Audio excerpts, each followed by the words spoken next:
So today I want to talk to you about one of the best parks in the entire world, and that is Magic Kingdom. Lots of people go to Magic Kingdom for the charm and the nostalgia rather than the thrill. There are some good rides and there are some really fun rides, and it's definitely worth going to, but it's not the kind of park that's going to scare your socks off. And if you were a fan of the Disney films growing up, or you know, like me, you're a big kid and you still are a fan, then you are going to absolutely love this park. Magic Kingdom is definitely one of the busiest parks, if not the busiest park in the whole of Florida. One, it's known as the main park. It's the Magic Kingdom, so it's the most magical of all parks.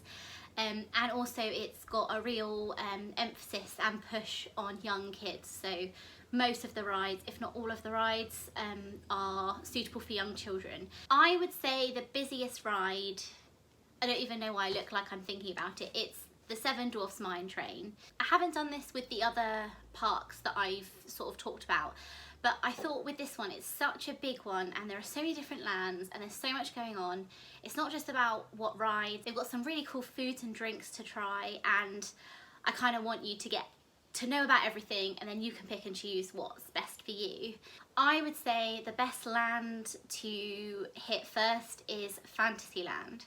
When you get in, you're going to go through Main Street and there's loads of different foods, merchandise. Forget about it all, just walk straight past.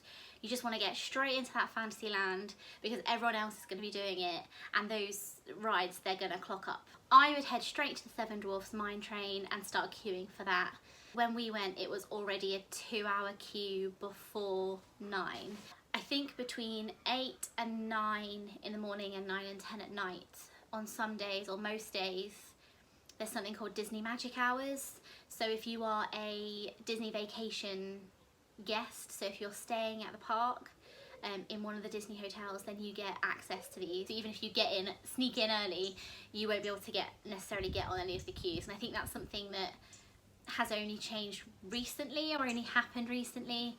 I know I was reading a lot of blogs before saying get a really early reservation at Be Our Guest, the earliest reservation you can get at the Be Our Guest restaurant is 8:05. Score yourself that reservation, then you can get in, you can finish your food and be done by 8:30 and then go on the rides. That was not the case when I went. So I would go straight to the Seven Dwarfs Mine Train.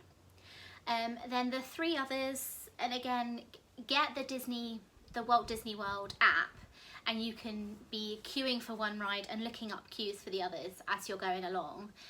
If you're quite militant about it like I am, I will literally be in the queue and I'll be looking at all the other ride times and working out a plan of action. Peter Pan's flight is there, and that's a really lovely, charming ride, and that one gets really busy, so it's definitely worth trying to get that one in as early as you can. It's a Small World, whether you love it or you hate it, you kind of have to do it, and then be stuck with that song in your head all day. It's a small world. Okay, I'll stop. The Journey of the Little Mermaid, I would say, is a really charming one. I loved the queue. Has anyone gone and just like been in love with that queue? Please, can you tell me, or am I just going crazy? That was a really charming one. If you feel like you need a sit down when you're in Fantasyland, my top tip would be to go do Mickey's Fill Our Magic. It's a 20-minute 4D show, and it just means you can get off your feet and just have a little sit down. And if it's hot and you're tired and you're not quite done with Fantasyland, perfect. In terms of food and drink at Fantasyland in Magic Kingdom, the Be Our Guest restaurant, oh my goodness, I absolutely loved it. It was one of the real highlights of my trip. I've been wanting to do it for years, since it first opened.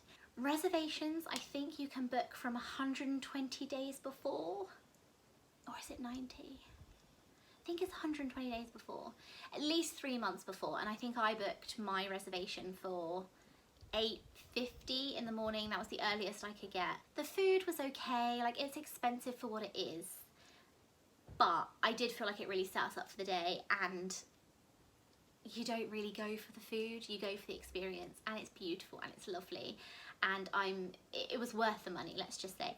One thing that flustered me a little bit when I got to the Be Our Guest restaurant is we went to get seated and I just thought we were going to sit down and pay after, and they were like, you need to pay and it has to be card, not cash. So I sort of had a massive queue behind me. I was sort of fumbling through. Maybe that's quite a British thing, like, oh sorry, you know, trying to fumble through, not hold up the queue. But I wish I'd just known, and then I could have just slapped my card down on the table and been like. Other things of note, Gaston's Tavern. It's one of the newer places, I think, since the kind of expansion of Fantasyland. We had LeFou's Brew there, which I'd heard lots about. I don't know why I had. The top was nice, like the foamy top, but the rest, it's a bit like butterbeer from Harry Potter. Like the top's really nice and the rest is just a bit rubbish. Although I think it is a bit nicer than butterbeer, it's certainly sweeter. But what I wish I'd done is, just as I'd tried it, shared with my friend rather than us both buying one. A lot of other people go to Gaston's Tavern for the cinnamon bun or cinnamon roll, which looks really good. We were just too full, but let me know if it was nice, because it did look very good. The last recommendation that I was given, or that I had read about, was the Cheshire Cat Cafe and getting the raspberry lemonade there, and it looked very popular. Once you're done with Fantasyland, and depending how busy it is, you can always go back. I would then carry on your journey anti-clockwise and go to Liberty Square. It's a really easy one. Literally all you want to do there is Haunted Mansion for the ride. If you can, try and fast pass Haunted Mansion.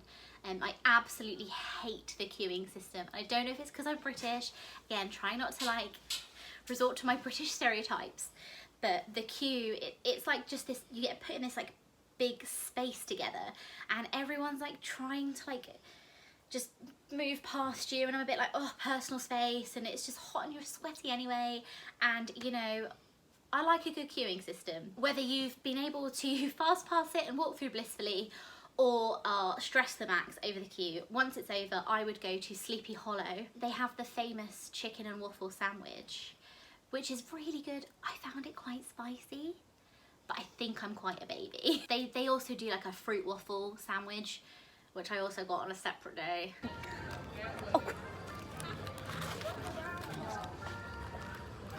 Oh. Oh, it's good.